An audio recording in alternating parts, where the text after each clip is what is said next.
Kashmiri chicken মশলার জন্য এখানে আমি 750 গ্রাম চিকেন নিয়ে নিয়েছি। কড়াইতে সাদা তেল দিয়ে দিচ্ছি। তেল গরম হয়ে গেছে, এখানে আমি গোটা গরম মশলা নিয়ে নিয়েছি। হাফ চামচ মতো জিরে দিয়ে দিচ্ছি। দুটো তেজপাতা দিয়ে দিচ্ছি। মশলাটাকে একটু ভেজে নেব। এখানে 4টে পেঁয়াজ আমি কুচিয়ে নিয়েছি, সেটা আমি তেলে দিয়ে দিচ্ছি।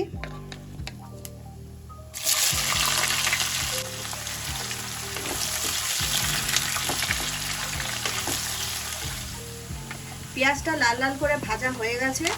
এবার এর মধ্যে 1 চামচ আদা বাটা দিচ্ছি আর 1.5 চামচ মতো রসুন বাটা। এই মশলাটাকেও ভালো করে আমি কষিয়ে নেব। আদা রসুনটা ভালো করে কষানো হয়ে গেছে। এবার আমি এর মধ্যে 2টো টমেটো কেটে নিয়েছি, সেটা আমি দিয়ে দিচ্ছি। দিচ্ছি এর মধ্যে আন্দাজ মতো নুন,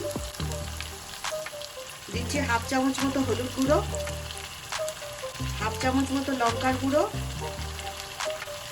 1 চামচ মতো ধনের গুঁড়ো, হাফ চামচ মতো জিরের গুঁড়ো, দিচ্ছি 1 চামচ মতো কাশ্মীরি লঙ্কার গুঁড়ো, দিচ্ছি সামান্য অল্প করে চিনি, সামান্য একটু জল দিয়ে এবার মশলাটা আমি ভালো করে কষিয়ে নেব।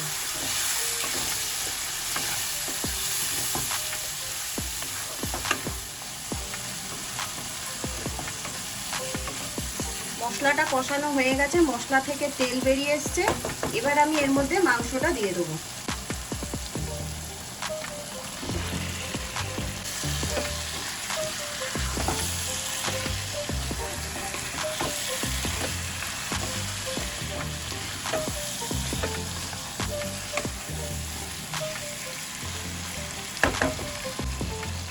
এবার এই মাংসের মধ্যে এখানে 4 চামচ টক দই নিয়ে নিয়েছি, সেটা আমি দিয়ে দিচ্ছি। কাঁচা লঙ্কা চিড়ে নিয়েছি, সেটাও দিয়ে দিচ্ছি। এবার আমি মাংসটাকে ভালো করে আমি কষাবো।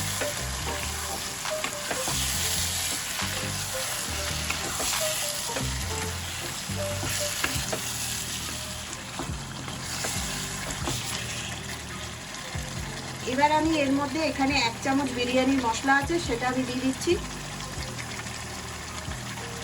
এবার মশলাটাকে আমি ভালো করে কষিয়ে নেব।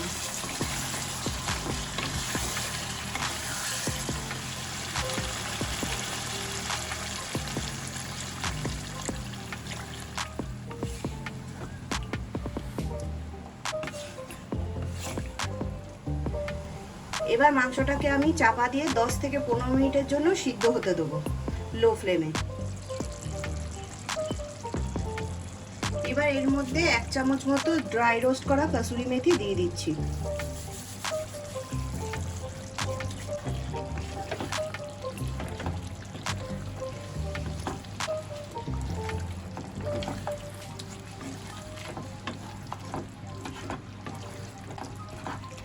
কাশ্মীরি চিকেন মশলা রেডি হয়ে গেছে।